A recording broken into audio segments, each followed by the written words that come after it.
ಪರ್ಸನ್ನ miss ಮಾಡ್ಕೊಳ್ಳೇಬಾರ್ದು.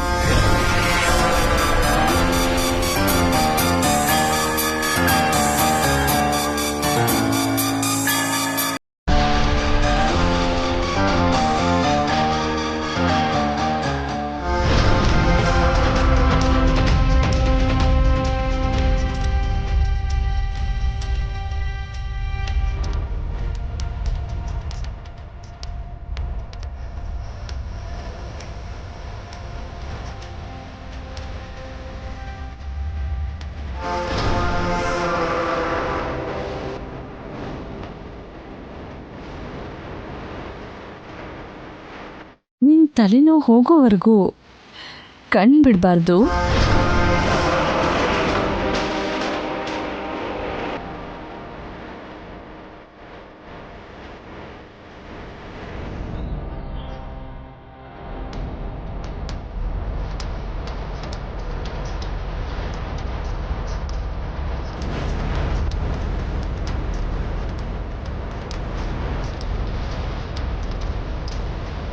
ತಲೆನೋವು ಕಡಿಮೆ ಆಯ್ತಾ? ಕಡಿಮೆ ಆಯಿತು, ಥ್ಯಾಂಕ್ಸ್. ಥ್ಯಾಂಕ್ಸ್ನ ಮಾತಲ್ಲಿ ಅಷ್ಟೇ ಹೇಳ್ತೀರಾ? ಬೇರೆ ಇನ್ನೇನೂ ಇಲ್ವಾ?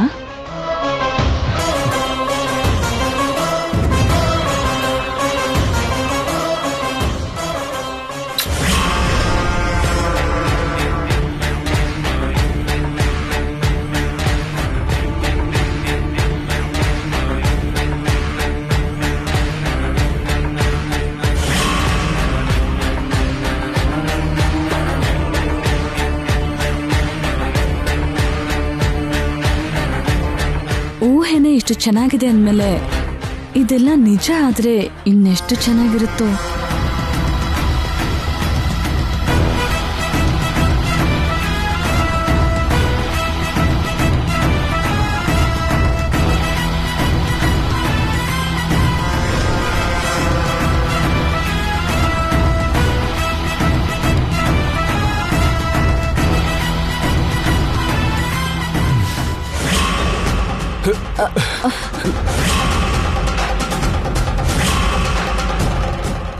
ನೀವೇನಿಲ್ಲಿ?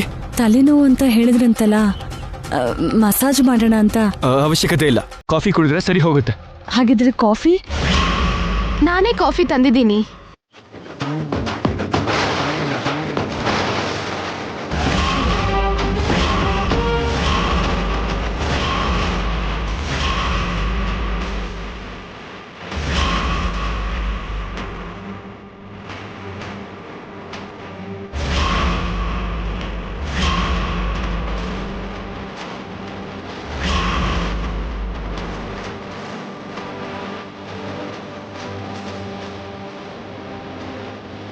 ನೀವು ಮಕ್ಳಿಗೆ ಹೇಳಿದ್ರಂತಲ್ಲ ತಲೆ ನೋವಾಗ್ತಿದೆ, ಕಾಫಿ ಕಳಿಸು ಅಂತ. ಹೌದು, ಹೇಳಿದ್ದೆ. ಆದ್ರೆ ಮಕ್ಳು ನನ್ಗೆ ಹೇಳಿರ್ಲಿಲ್ಲ. ಮತ್ತೆ ಹೇಗ್ ತಂದೆ? ಹೇಗಂದ್ರೆ ನಮ್ ಮೇಡಮ್ ಅವರಿಂದ.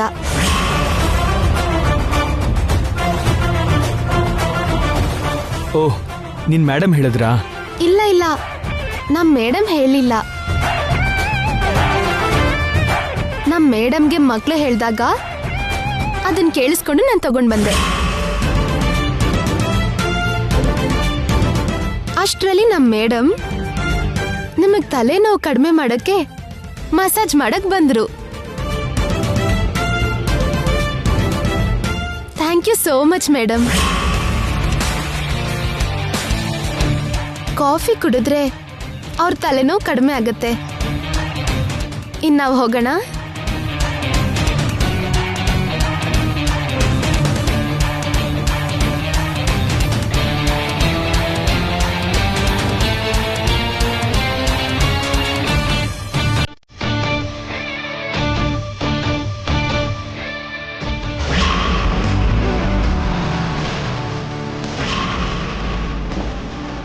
ಬನ್ನಿ ಸರ್.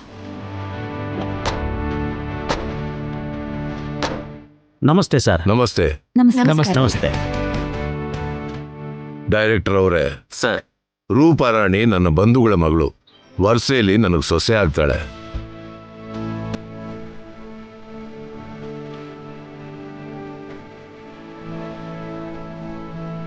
ನನ್ನ ಸೊಸೆ ಅಂತ ಹೇಳೋದಲ್ಲ, ಅವಳು ಮಾತ್ರ ತುಂಬ ಒಳ್ಳೆ ಸಿಂಗರ್. ಸಾಧಾರಣ ಹಾಡುಗಳನ್ನ ಎಷ್ಟು ಸಲೀಸಾಗಾಡ್ತಾಳೋ, ಭಕ್ತಿ ಗೀತೆಗಳು ಕೂಡ ಅಷ್ಟು ಭಕ್ತಿಯಿಂದ ಲೀನವಾಗಿ ಹಾಡ್ತಾಳೆ.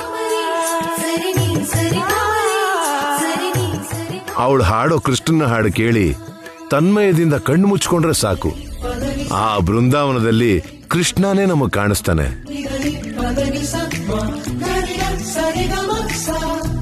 ಅಷ್ಟು ಅದ್ಭುತವಾಗಿ ಆಡ್ತಾಳೆ ನಮ್ಮ ರೂಪರಾಣಿ. ನಿಜವಾಗ್ಲೂ ಹಾಡೋದು ರೂಪಾರಾಣಿ ಅನ್ಕೊಂಡು ಮಾವ ಎಷ್ಟು ಹೊಗಳ್ತಿದ್ದಾರೆ. ಅದೇ ನಾನು ಅಂತ ಗೊತ್ತಾದ್ರೆ ಇನ್ನೆಷ್ಟು ಖುಷಿ ಪಡ್ತಾರೋ. ಆದ್ರೆ ನಿಜ ಮಾವಂಗೆ ಗೊತ್ತಾಗೋ ಹಾಗಿಲ್ಲ. ಗೊತ್ತಾದ್ರೆ ತುಂಬಾ ಸಮಸ್ಯೆ ಆಗತ್ತೆ. ಗೊತ್ತಾಗ್ಬಾರ್ದು. ಹಾಡೋಳು ನಾನು ಅನ್ನೋ ನಿಜ ಮಾವಂಗೆ ಯಾವತ್ತೂ ಗೊತ್ತಾಗ್ಬಾರ್ದು.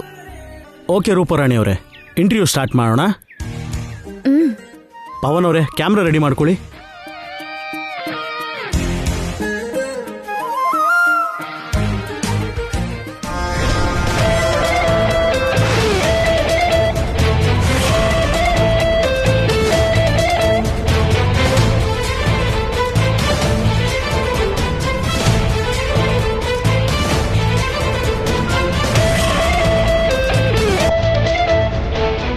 ಅಖಿಲ್ ಪಕ್ಕದಲ್ಲೇ ಸೀಟ್ ಖಾಲಿ ಇದೆ, ಅಲ್ಲೇ ಕೂತ್ಕೋತೀನಿ. ಮಕ್ಳೇ, ಏನ್ ಚಿಕ್ಕಮ್ಮ? ನೀವಿಬ್ರು ಹೋಗಿ ಚಿಕ್ಕಪ್ಪನ ಪಕ್ಕದಲ್ಲಿ ಆ ಕಡೆ ಈ ಕಡೆ ಕೂತ್ಕೊಳ್ಳಿ. ಸರಿ ಚಿಕ್ಕಮ್ಮ.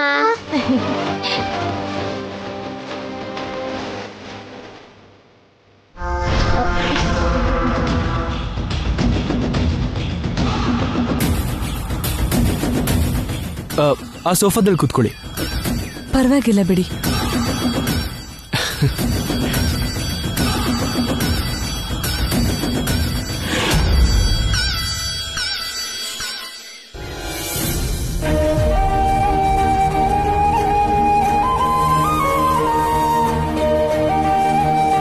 ಏನು ಮಕ್ಕಳನ್ನ ನಿನ್ ಗಂಡಂಗೆ ಕಾವಲಿಗೆ ಹಾಕಿದೀಯಾ?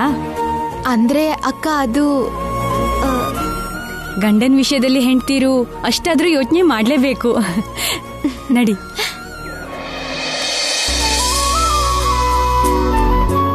ಮಕ್ಕಳೇ, ಇಂಟರ್ವ್ಯೂ ನಡೆಯುವಾಗ ನೀವು ಮಾತಾಡಬಾರ್ದು, ಸೈಲೆಂಟ್ ಆಗಿರ್ಬೇಕು. ಓಕೆನಾ? ಓಕೆ ತಾತ. ಅಮ್ಮ ಓಕೆನಾ? ಮೈಕ್ ಹಾಕೊಳ್ಳಮ್ಮ, ಕ್ಯಾಮ್ರಾ ರೆಡಿ ಮಾಡ್ಕೊ, ಸ್ಟಾರ್ಟ್ ಮಾಡೋಣ. Camera rolling, action. ವೀಕ್ಷಕರೆಲ್ಲರಿಗೂ ಈ ಕಾರ್ಯಕ್ರಮಕ್ಕೆ ಸ್ವಾಗತ, ಸುಸ್ವಾಗತ.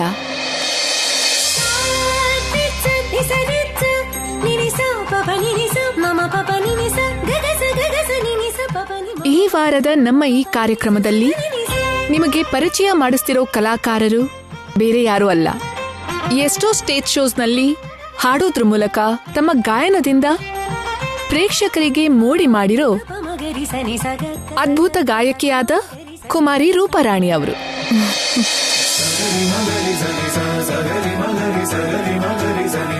ನಮಸ್ಕಾರ ರೂಪರಾಣಿ ಅವರೇ. ನಮಸ್ಕಾರ. ರೂಪರಾಣಿ ಅವರೇ, ನಿಮ್ ಹಾಡನ್ನ ನಾವು ತುಂಬಾ ಕೇಳಿದೀವಿ, ನಿಮ್ ಬಗ್ಗೆ ಕೂಡ ತುಂಬಾ ಕೇಳಿದೀವಿ. ಈಗ ನಿಮ್ಮನ್ನ ಮೀಟ್ ಮಾಡಿ ಈ ಕಾರ್ಯಕ್ರಮದ ಮೂಲಕ ಪರಿಚಯ ಮಾಡ್ತಿರೋದಕ್ಕೆ ನಮಗ್ ತುಂಬಾ ಸಂತೋಷ ಇದೆ. ತುಂಬಾ ಥ್ಯಾಂಕ್ಸ್.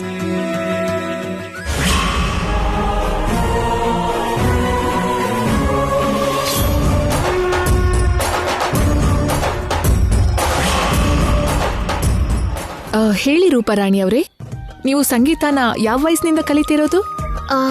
ನಿಜ ಹೇಳ್ಬೇಕಂದ್ರೆ ನಾನು ಹುಟ್ಟೋಕ್ ಮುಂಚೆಯಿಂದನೇ ಸಂಗೀತ ಕಲಿತಿದ್ದೀನಿ.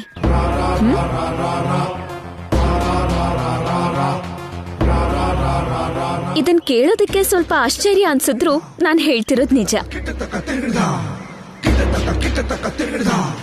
ನಾನು ಹುಟ್ಟೋಕ್ಕೂ ಮುಂಚೆನೆ, ಅಂದ್ರೆ ನನ್ನ ಅಮ್ಮನ ಹೊಟ್ಟೆಲಿದ್ದಾಗ್ಲಿಂದಲೇ ಸಂಗೀತನ ಕಲಿತಿದ್ದೀನಿ. ಯಾಕಂದ್ರೆ ನಮ್ಮಮ್ಮ ಪ್ರಮುಖ ಸಂಗೀತ ವಿದ್ವಾಂಸರು, ಗೌರಮ್ಮ ಅವರು.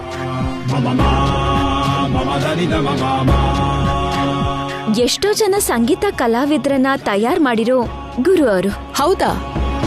ಹಾಗಾದ್ರೆ ನೀವು ಹುಟ್ಟಿದ ಮೇಲೆ ಸಂಗೀತನ ನಿಮ್ಮ ಅಮ್ಮನ ಹತ್ರನೇ ಕಲ್ತಿರ್ತೀರಾ ಅಲ್ವಾ? ಹೌದು, ನಮ್ಮಮ್ಮನ ಹತ್ರನೇ ಕಲ್ತ್ಕೊಂಡೆ. ನಾನಿವತ್ತಿಗೂ ಎಲ್ರ ಹತ್ರ ತುಂಬಾ ಚೆನ್ನಾಗಿ ಹಾಡ್ತೀನಿ ಅಂತ ಅನ್ಸ್ಕೊಂಡಿದ್ರೆ ಅದೆಲ್ಲದಕ್ಕೂ ಕಾರಣ ನಮ್ಮಮ್ಮನೇ ಗೊತ್ತಾ.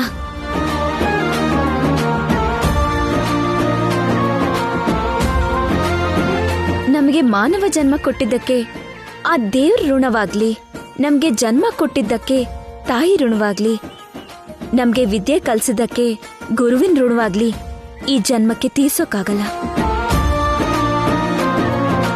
ನನಗೆ ಗುರು ದೈವ ಎಲ್ಲ ನನ್ನ ಅಮ್ಮನೇ ಆಗಿರೋದ್ರಿಂದ ನನ್ನ ಅಮ್ಮನ ಋಣನ ಈ ಜನ್ಮಕ್ ಮಾತ್ರ ಅಲ್ಲ, ಎಷ್ಟು ಜನ್ಮ ಎತ್ತಿದ್ರೂ ಕೂಡ ತೀರ್ಸೋಕ್ಕಾಗಲ್ಲ ಅನ್ನೋದನ್ನ ಈ ಸಂದರ್ಭದಲ್ಲಿ ಹೇಳೋಕ್ ಇಷ್ಟಪಡ್ತೀನಿ. ತುಂಬಾ ಚೆನ್ನಾಗಿ ಹೇಳಿದ್ರಿ ರೂಪರಾಣಿ ಅವರೇ.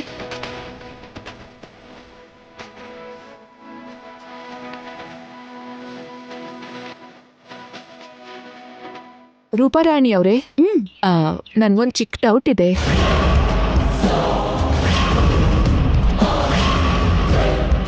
ಡೌಟಾ? ಏನ ಡೌಟು? ಜನರಲ್ ಆಗಿ ಕೆಲವು ಸಿಂಗರ್ಸ್ ಒಂದೇ ರೀತಿ ಹಾಡು ಹಾಡಿದ್ರೇನೆ ಚೆನ್ನಾಗಿರತ್ತೆ ಅನ್ಕೋತಾರೆ. ಅಂದ್ರೆ ಕೆಲವರು ಫೋಕ್ ಸಾಂಗ್ಸ್, ಕೆಲವರು ಕ್ಲಾಸಿಕಲ್ ಸಾಂಗ್ಸ್, ಹೀಗೆ ಸಿಂಗರ್ಸ್ಗೆ ಒಂದು ನೇಮ್ ಟ್ಯಾಗ್ ಆಗ್ಬಿಡತ್ತೆ. ಆದ್ರೆ ನೀವು ಫೋಕ್ ಸಾಂಗ್ ಆಗ್ಲಿ, ವೆಸ್ಟರ್ನ್ ಸಾಂಗ್ ಆಗ್ಲಿ, ಕ್ಲಾಸಿಕಲ್ ಸಾಂಗ್ ಆಗ್ಲಿ, ಡಿವೋಷನಲ್ ಸಾಂಗ್ ಆಗ್ಲಿ, ಯಾವ ಸಾಂಗ್ ಆದ್ರೂ ಅದ್ಭುತವಾಗಿ ಹಾಡ್ತೀರಾ. ಅದ್ ಹೇಗ್ ಸಾಧ್ಯ ರೂಪರಾಣಿ ಅವರೇ?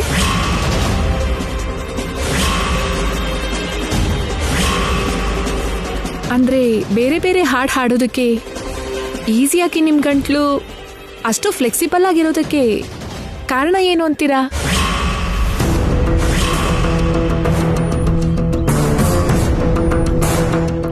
ಅದು ಕಾರಣ ಅಂದ್ರೆ ಅದು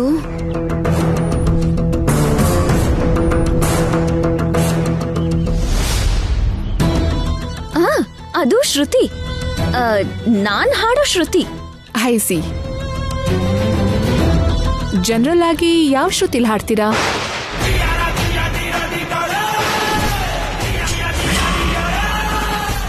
ಅದು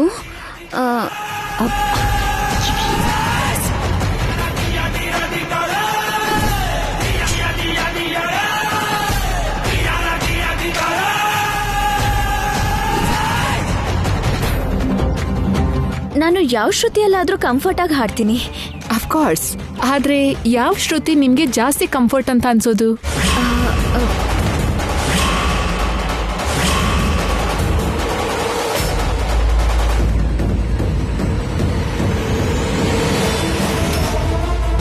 ನಾನು 8ನೇ ಶ್ರುತಿಯಲ್ಲಿ ಕಂಫರ್ಟ್ ಆಗಿ ಹಾಡ್ತೀನಿ.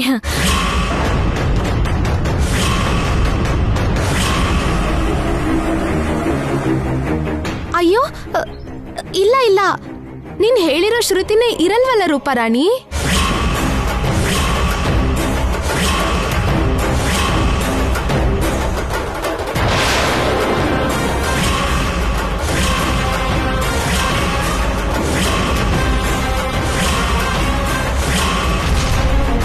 Cut cut cut.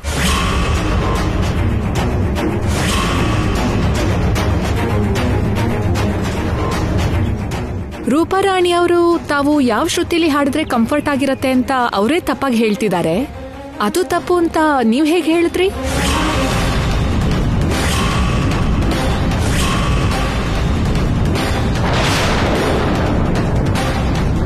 ನೀವ್ ಹೇಳಿದ ಹಾಗೆ 8ನೇ ಶ್ರುತಿ ಇರೋದಿಲ್ಲ, ಅದು ನಿಜಾನೇ. ಆದ್ರೆ ಆ ವಿಷಯ ನಿಮ್ಗೆ ಹೇಗೆ ಗೊತ್ತು?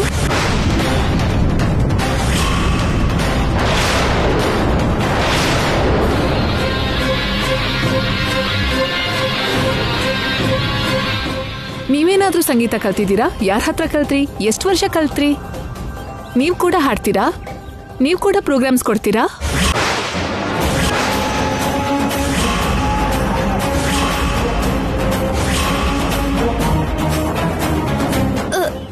ಇಲ್ಲ ಇಲ್ಲ, ನಾನು ಸಂಗೀತ ಕಲ್ತಿಲ್ಲ. ನಂಗೆ ಹಾಡು ಹೇಳಕ್ಕೂ ಬರಲ್ಲ. ಹೌದಾ? ಸಂಗೀತ ಕಲ್ತಿಲ್ವಾ? ನಿಮ್ಗೆ ಹಾಡು ಹಾಡೋದಕ್ ಬರಲ್ವಾ? ಇಲ್ಲ ಮೇಡಮ್, ನನಗೆ ಬರಲ್ಲ. ಮತ್ತೆ ಸಂಗೀತ ಕಲಿದೇ ಇದ್ರು ಈ ಥರ ಶ್ರುತಿ ಇರಲ್ಲ ಅನ್ನೋ ವಿಷಯ ನಿಮ್ಗೆ ಹೇಗೆ ಗೊತ್ತಾಯ್ತು?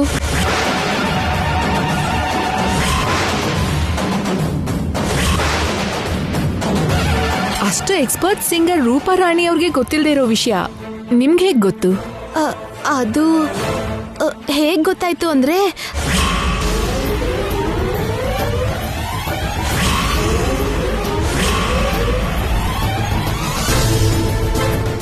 ನಂದು ರೂಪಾರಾಣಿ ಅವ್ರದ್ದು ಒಂದೇ ಊರು. ನಾವಿಬ್ರು ಒಳ್ಳೆ ಸ್ನೇಹಿತರು. ಗೌರಮ್ಮ ಅವರು ರೂಪಾರಾಣಿಗೆ ಶ್ರುತಿ ಬಗ್ಗೆ ಹೇಳಿದಾಗ ನಾನು ಕೇಳಿದ್ದೀನಿ. ಅದ್ ನೆನಪಾಗಿ ಹೇಳಿದ್ದು. ಹೌದು ಅದ ನೆನಪಾಗಿನೇ ಹೇಳಿದ್ದವಳು. ಓ,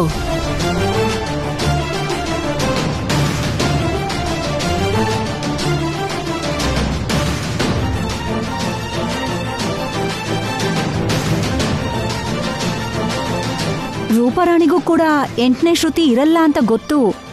ಆದ್ರೆ ಇಂಟರ್ವ್ಯೂ ಆಗ್ತಿದ್ಯಲ್ಲ, ಪಾಪ ಏನೋ ಟೆನ್ಷನ್ ಅಲ್ಲಿ ಏನೋ ಮಾತಾಡ್ಬಿಟ್ಟಿದ್ದಾಳೆ. ಇಂಟರ್ವ್ಯೂ ಅನ್ನೋದು ಅವಳಿಗೆ ಫಸ್ಟ್ ಟೈಮ್ ಅಲ್ವಾ? ಓಕೆ ಮ್ಯಾಮ್, ಆ ಟೆನ್ಷನ್ನಲ್ಲೇ ಏನೋ ಮಾತಾಡಿರ್ತಾರೆ ಬಿಡಿ.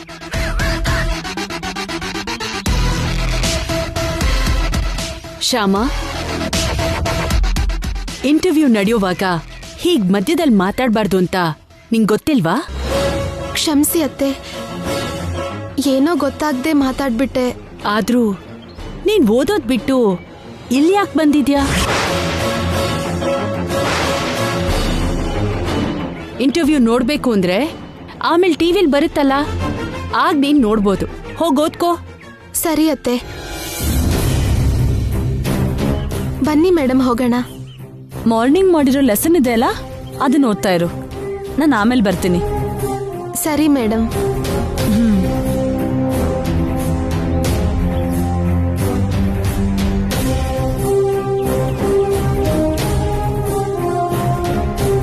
ರೂಪಾರಾಣಿ ಅವರೇ, ಈ ಇಂಟರ್ವ್ಯೂನಲ್ಲಿ ಯಾವ ಹಾಡು ಹಾಡ್ತೀರಾ ಅಂತ ಹೇಳಿದ್ರೆ ಅದಕ್ಕೆ ಸಂಬಂಧಪಟ್ಟಿರೋ ಪ್ರಶ್ನೆನೇ ಕೇಳ್ತೀನಿ.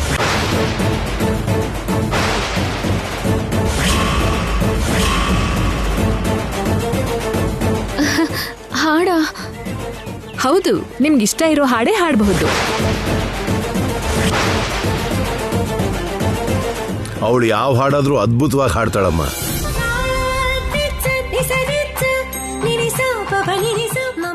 ಮುಖ್ಯವಾಗಿ ಕೃಷ್ಣನ ಹಾಡುಗಳೆಲ್ಲ ತುಂಬಾ ಅದ್ಭುತವಾಗಿ ಹಾಡ್ತಾಳೆ.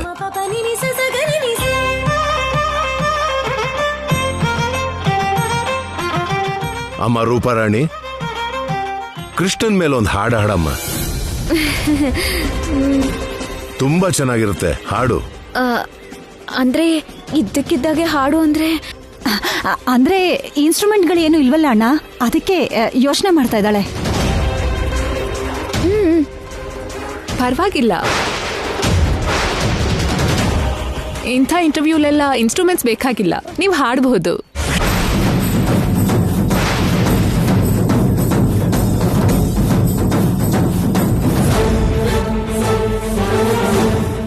ಅಯ್ಯಯ್ಯೋ, ತಪ್ಪಿಸ್ಕೊಳಕ್ಕಾಗಲ್ವೇ ನನ್ ಕರ್ಮ.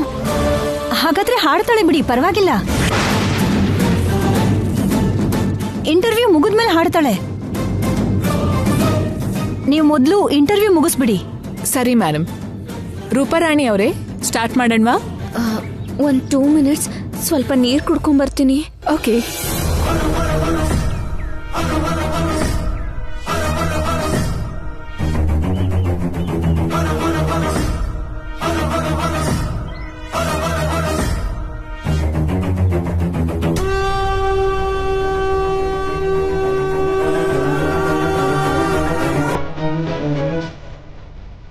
ನೀರು ಕುಡಿ.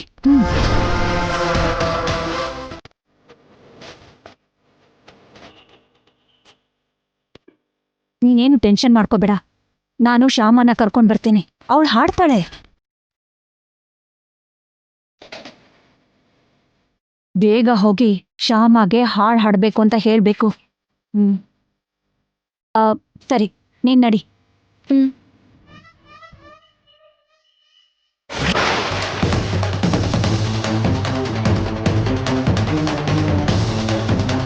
ನಾಳೆ ಇಂಟರ್ವ್ಯೂನಲ್ಲೇನಾದ್ರೂ ರೂಪಾರಾಣಿ ಹಾಡ್ಬೇಕು ಅಂತ ಕೇಳಿದ್ರೆ ನೀನು ಹಾಡ್ಲೇಬೇಕು. ಈಗ ಇವರು ಹಾಡ್ಬೇಕು ಅಂದ್ರೆ ನಾನೇನ್ ಮಾಡೋದು?